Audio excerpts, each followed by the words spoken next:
Alright. Well, good morning. Start of day 3. A little overcast today. It's supposed to rain this afternoon. It did rain a little bit last night, but I was nice and dry. So, I'm going to enjoy a cup of coffee around the fire.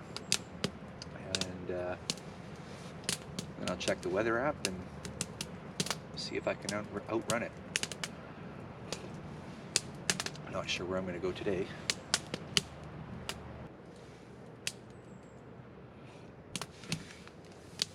Oh, that's good coffee. Alright, looks like my battery's just about done. I'll have to change that, charge up the rest, but that's it. End of this one. Left a couple of pieces of firewood for the next camper. Bike's all loaded up. And it's time to hit the road. Alright, let's go find some brunch. I could really go for some bacon and eggs, I think.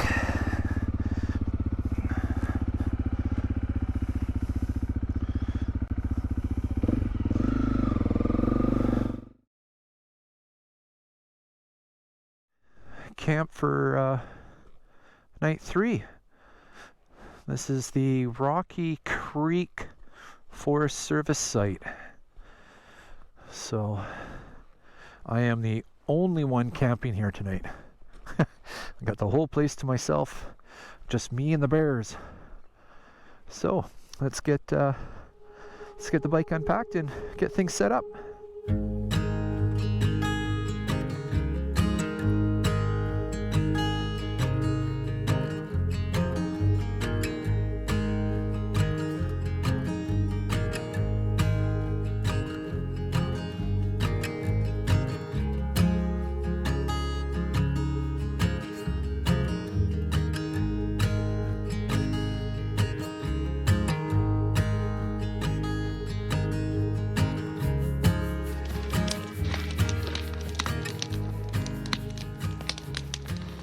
Alright, here I am. This is the Rocky Creek Forest Service site, BC Park site. Yeah, it's pretty cool.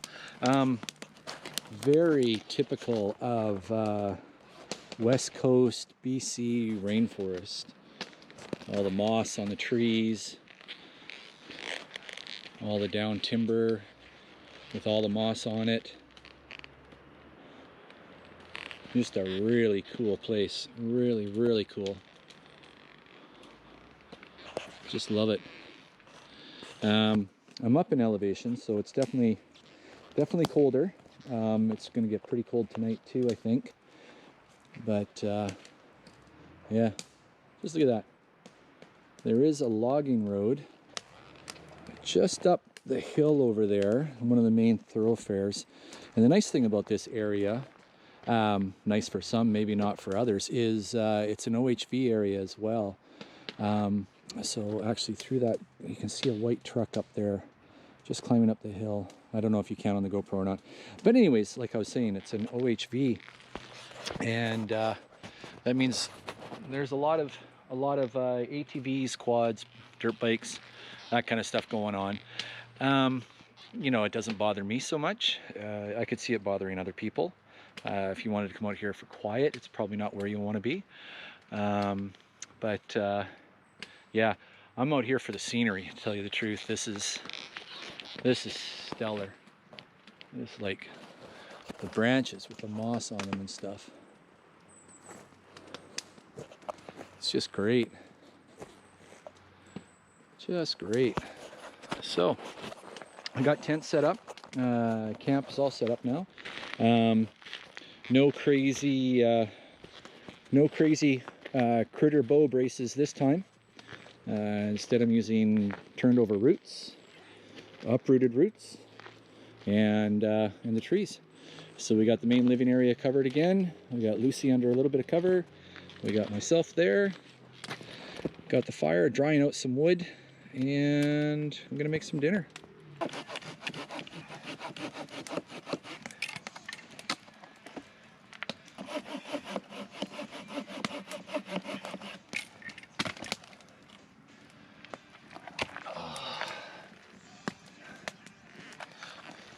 so wet here. Even the deadfall is wet. Hopefully it dries it out. It should. Try to get that heated up a bit. I'm just gonna go up there and get warm. I'll do up all these little ones. Oh, old school. Old school bushcraft, using the knee. None of these fancy saws. Gotta get my coal base nice and hot. And then that way anything that goes in there will burn.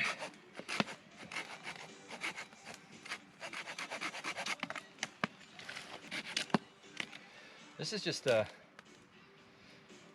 semi-cheapo Fiskars saw. It works pretty good. Not too bad. I think it's about, gosh, a third of the price of a silky saw. I've never tried a silky saw, so I would like to see if it's worth all the hype.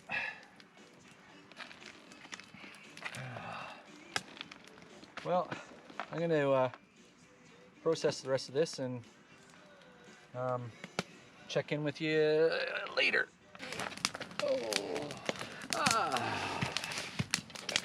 Good evening. Welcome to Fireside Chat with Critter. Got all that, got all the wood processed. Got a whole bunch burning. The downside to that, the mistake I made, and I'm probably gonna pay for it later, is I worked up a sweat harvesting all that wood. So now I gotta hope that my underlayer does what it's supposed to and wick that moisture away from me and then dry. Otherwise, that's just gonna aid in heat loss tonight. I'll be cold, a little colder because of it. But yeah. Anyways, that's it in a nutshell. Just sitting here relaxing, sitting by the fire. Little fireside chat brought to you tonight by Motocamp Nerd for all of your moto camping accessories. Go check them out. Motocampnerd.com. It's good stuff. Unfortunately, he can only ship his merch to Canada right now, but when he's able to ship the tents and bags and such like that, I'll let you know, because I'll be buying some right away. So, one thing.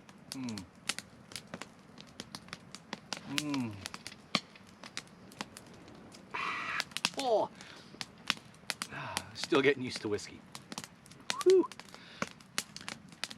So one thing I've noticed this trip, every time I pull into a gas station or the provincial campground I was just at, or the other campground, some people came over and yacked at me. The one thing I've noticed is everybody takes a look at the bike, my Honda CRF250l, which I love and whom I've named Lucy. Everyone takes a look at her and says, wow, such a small bike. How can you do that on such a small bike? And I guess that's the whole premise of my channel. Just showing that you can have a lot of fun on a smaller motorcycle. So far, I've done quite a few multi-thousand kilometer trips on it, fully loaded, with all my stuff. The trick, I think, with the smaller bikes is to try and be as minimalist as possible with your gear. Even though when it's fully loaded, it looks like a lot. I've weighed it, and it's just under 60 pounds worth of gear that I take. The reason why it looks so huge is the crew of Motus, the tent there. It unfortunately only folds down so small because it's an all-in-one sleep system, insulated walls, an air mattress, a foam-filled air mattress for R value on the floor, and it's worked really well. Tonight will be a good test because I believe tonight up here where I'm at in the mountains, in the Alpine. I believe it's going to get to about 1 or 2 degrees Celsius tonight. So we'll see. It'll be a good test. Let's see what happens.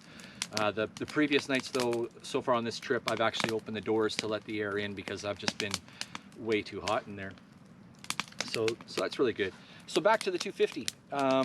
Yeah, I guess that's the premise of my channel, proving that you don't need a BMW 1250 GS, Africa Twin 1100, KLR 650, all of the bigger bikes, the bigger adventure style bikes, to go out and have an adventure.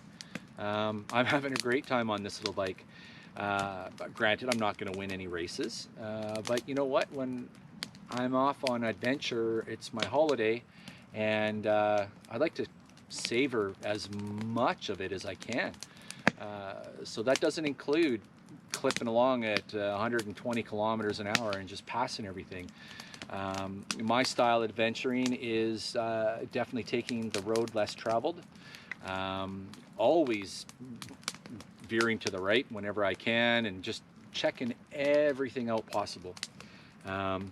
It may take me 2-3 times as long to get from point A to point B, but all of the experiences that I'm having during that time are just well worth it. That being said, I've got to plug Lucy's ears. Don't get me wrong, I'd love to have an Africa Twin, and maybe one day I will get one. But for now, Lucy is just fitting the bill perfectly. I've done nothing to her sprocket-wise or engine-wise. And there goes the dirt bikes. Little two-stroke. Okay, I'm trying to film here, guys. Thanks. Go have fun elsewhere. All right. Cheers. Yeah, so I've done nothing to her powertrain-wise. Still stock motor, still stock gearing. I have upgraded the suspension, mainly to support the extra weight of the gear. Myself, I fluctuate between 205 and 220. So even as a human, I'm overweight for the bike, what the bike's rated for. So I did upgrade the suspension. Huge difference there. But other than that, I put a larger tank on it, obviously, because the stock tanks on these things are ridiculous. You can't go anywhere with them. So I do have the Acerbis tank on there. I do carry 2 liters of extra fuel as well. I've yet to have to get into that extra 2 liters of fuel. I get roughly 300 kilometers on a full tank. Yeah, and it's just been great. I love that freaking bike. And you know, anyone out there that's thinking about getting into adventure riding, I would almost personally advise that you get a smaller bike and do that. Just on the sheer safety aspect of it, because think about it, I'm out exploring by myself on forest trails, and should I go down, I'm picking up my bike plus my gear 360-370 pounds. If I'm out on an Africa Twin, I'm now picking up, what's an Africa Twin, 500 plus, I think, plus my gear. So just under 600 pounds by myself. Not to say it's not doable, because it's very doable. Lots of guys do it. But just, I think, personally, I like to err on the side of caution, especially while I'm still developing my off-road riding skills. I've only been riding off-road for 3-4 seasons now, type thing. This year, hardly any off-road riding. It's just been stupid busy with work. But yeah, once I get those skills down pat, then maybe I start looking at a bigger motorcycle. Do I need a bigger motorcycle? Not really, because, well, Lucy's proven that she can go all the way down the Oregon coast, Crater Lake, and all the way back. She's proven she can go to Alberta and back. There's plenty of people that ride this thing around the world. Steph Jevons is one. She rode a CRF250l on all 7 continents. Right now, Nora Lee, Itchy Boots, she's riding a CRF250l through Africa. Nice cold base happening here. That's the trick to dampish wood, I believe. Get a hot coal base. Holy smokes, that thing's freaking hot. Woo. Hot, hot, hot. So, yeah. Anyways, 250L. If you're at home contemplating getting a bike, adventuring yourself, I recommend picking up a 250L.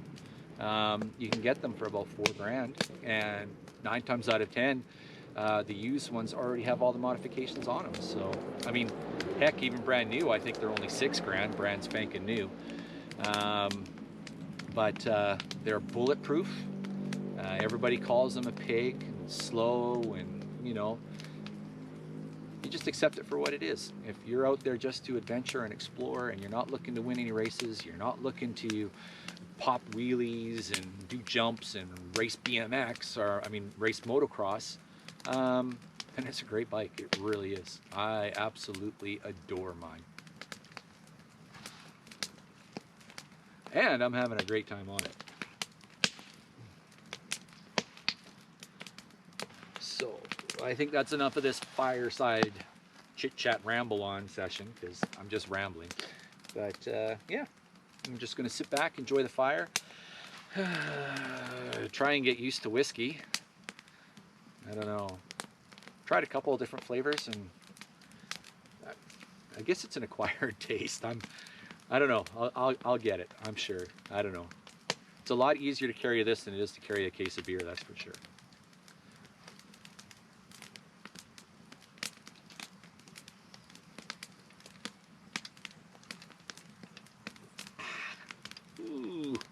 Ooh. Yep. Oh, I guess I should have gone like this. So guys, thanks for watching. Probably gonna head home tomorrow. Today is Sunday.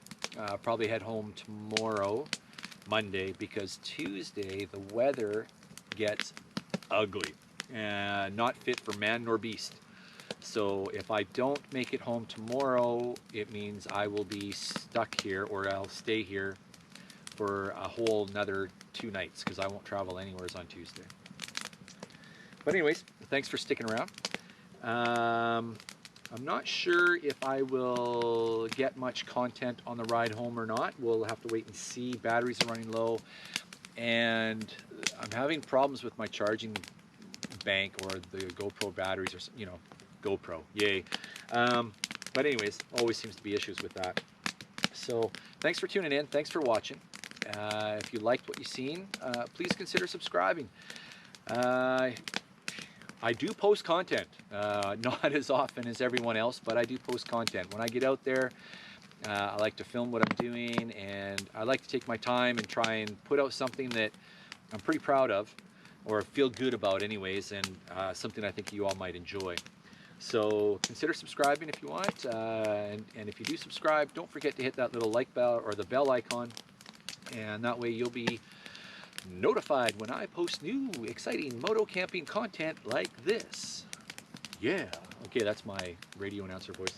But anyways, until next time, cheers everybody. Let's get out there and ride.